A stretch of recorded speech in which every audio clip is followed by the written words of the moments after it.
नमस्कार, मैं वैशाली, आप देख रहे हैं ब्लेसिंग न्यूज। आइए रुक करते हैं आज की बड़ी खबर पर। राजधानी भोपाल के वक्फ बोर्ड प्रदेश अध्यक्ष सनवर पटेल का वक्फ संशोधन बिल को लेकर बड़ा बयान, जहां पर उन्होंने मीडिया से बात करते हुए कहा कि पटेल ने कहा कि नए संशोधन कानून वक्फ अमेंडमेंट बिल एक्ट को हिस्टोरिक कदम बताया जा रहा है। उनका दावा है कि यह कानून मुस्लिम समुदाय के सबसे कमजोर तबकों जैसे कि गरीब, पासमानदा, मुसलमान महिलाएं और बच्चे को प्रतिनिधित्व देगा। वक्फ संपत्तियों की आय बढ़ेगी। उन्होंने कहा कि मध्य प्रदेश में अभी वक्फ संपत्तियों से लगभग 2 करोड़ सालाना आय हो रही है, लेकिन नया कानून लागू होने से यह बढ़कर 100 करोड़ तक पहुंच सकती है। पूरे देश में इस तरह की वृद्धि 12,000 करोड़ के करीब हो सकती है। पटेल ने कहा कि कानून वक्फ संपत्तियों पर कब्जा करने वाले वक्फ माफिया और विपक्षी दलों के उन लोगों की वस्तुस्थिति को बदलने वाले हैं जो विरोधी प्रचार कर रहे हैं। पटेल ने कहा कि इस संशोधन से वक्फ बोर्ड में मुस्लिम समाज के सभी वर्गों को प्रतिनिधित्व मिलेगा, जिनमें महिलाएं और गरीब वर्ग शामिल है। उन्होंने कहा कि वक्फ अधिनियम में जो विसंगतियां हैं उन्हें हटाया जाएगा। उन्होंने आरोप लगाया कि कांग्रेस और अन्य विपक्षी दल कानून को लेकर गलत सूचना फैला रहे हैं, लोगों का गुमराह कर रहे हैं। उनका कहना है कि इस बिल कानून का उद्देश्य मुस्लिम समाज की बेहतरी है, न कि किसी को नुकसान पहुंचाना। कानून 2025 आ चुका है। सुप्रीम कोर्ट ने भी उस पर रोक लगाने से इनकार कर दिया है। आज कानून हमारे पास है। इस कानून के माध्यम से हम कैसे अपनी सभी प्रबंध कमेटियों को अवगत कराएं, इसकी अच्छाइयों के बारे में बताएं, इसका सही उपयोग करके ऐसे असामाजिक तत्व जो बरसों बरस से अवैध कब्जा करके वक्फ की संपत्तियों पर बैठे हैं, उनसे हम कब्जा वापस लें, वैधानिक रूप से लें, वक्फ की वैधानिक आय को बढ़ाएं और जिसलिए ये वक्फ बना है वाकिफ की मंशा के अनुसार आम गरीब ज़रूरतमंद लोगों की हम मदद कर पाएँ, बेटे बेटियों की फीस को जमा कर पाएँ, उनके जीवन स्तर को सुधार पाएँ। इन सब बातों को लेकर हमने आज ये सेमिनार रखा है और सेमिनार के माध्यम से मध्य प्रदेश भर की जो प्रमुख कमेटियां हैं उनको बुलाया गया है। उन कमेटियों को ये सारे संदेश देकर अपने अपने ज़िलों में अपनी अपनी वक्फों तक पहुँचेंगे और इस काम की शुरुआत करेंगे। और मुझे लगता है कि यह बहुत ही महत्वपूर्ण सेमिनार साबित होगा। हम लोगों के जीवन स्तर को सुधारने का इसके माध्यम से काम करेंगे। अब ये नया कानून आया है, इसके पहले भी हमको धारा 54 थी, लेकिन अब हम उसमें इसके माध्यम से और तेजी से काम करेंगे और ऐसे असामाजिक तत्व, ऐसे गुंडों, ऐसे वक्फ माफियाओं को सुधारने का काम हम निश्चित रूप से करेंगे। फैलाई जा रही है इसको लेकर क्या? देखिए, कुछ लोगों का काम है भड़काना, डराना, तो वो अपना काम करते हैं। मेरी तो उनसे भी अपील है कि वो ये काम छोड़ दें, वरना आज वो अप्रासंगिक हो गए हैं, उनकी उपयोगिता खत्म हो गई है। अगर वो इसी प्रकार के काम करेंगे तो आगे भी उनको नुकसान होगा, समाज उनको स्वीकार नहीं करेगा। वो भड़काने का काम बंद करे, वो लोगों को पढ़ाने का काम करे, लोगों की बढ़ाई की काम करें कि वो कैसे बढ़ सकते हैं, उनका जीवन स्तर कैसे सुधर सकता है। लेकिन कुछ लोगों के चरित्र होते हैं।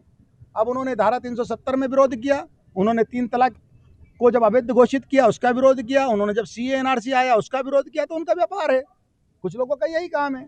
कुछ लोग दिन भर झूठे सच्चे कागज बनाकर और शिकायतें करते हैं, कोर्ट तक को नहीं छोड़ते हैं, लेकिन अंततः सत्य की जीत होती है।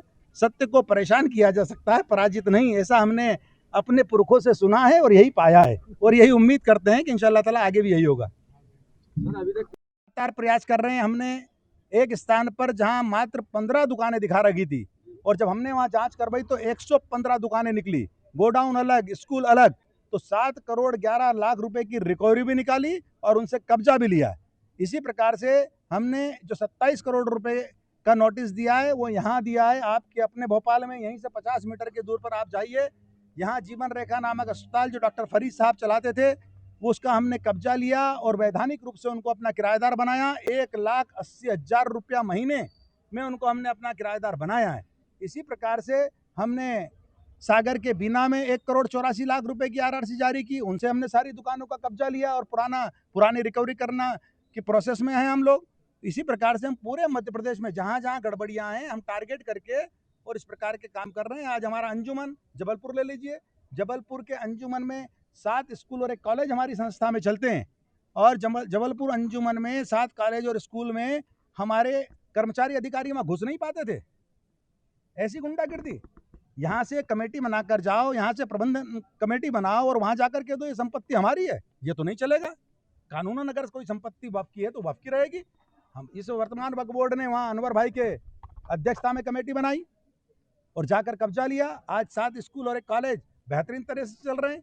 लेकिन कुछ लोग हैं दिन भर झूठ सच फैलाते हैं, तो कानून अपना काम कर रहा है, उनको ठीक करने का काम कर रहा है कानून। सर हॉस्पिटल खासतौर से महिला हैं, बच्चे हैं जो देखिए, जो वक्फ एक्ट आज से पहले जो वक्फ की इनकम होती थी उसका 7% राज्य वक्फ बोर्डों को देना होता था, अब 5% देना होता है। लेकिन वो 95% का भी सही उपयोग हो, मध्य प्रदेश राज्य वक्फ बोर्ड ने यह तय किया है। मध्य प्रदेश राज्य वक्फ बोर्ड इस बात के लिए प्रतिबद्ध है कि न केवल 5% का सही उपयोग हो, वो जो 95% पैसा है प्रबंध कमेटियों के पास उसका भी सही उपयोग हो। और उसके लिए मध्य प्रदेश वक्फ बोर्ड ने अपनी एक शिक्षा नीति बनाई है, पढ़ो पढ़ाओ राष्ट्र निर्माण में भागीदार बनो, और उसके तहत हम बेटे बेटियों की फीस को जमा करने का काम कर रहे हैं। हमने 24-25 के सेशन में 1102 बेटियां और उसमें बेटे भी कुछ हैं, हमने ऐसे तय किए, पूरी पारदर्शिता के साथ उनका चयन किया और उनकी फीस को सीधे उनके इंस्टीट्यूट में जमा करके और उनको ड्रॉप आउट होने से रोका है। तो यही काम वक्फ का है। वाकिफ की मंशा है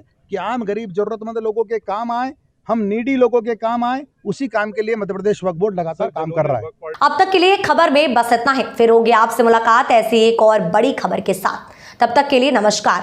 देखते रहिए ब्लेसिंग न्यूज, देश की आवाज। ऐसे ही लेटेस्ट अपडेट्स के लिए हमारे चैनल को सब्सक्राइब करें और तुरंत नोटिफिकेशन पाने के लिए बेल आइकन प्रेस करना ना भूलें। यदि आप हमें फेसबुक के माध्यम से देख रहे हैं तो हमारे पेज को फॉलो जरूर करें। धन्यवाद।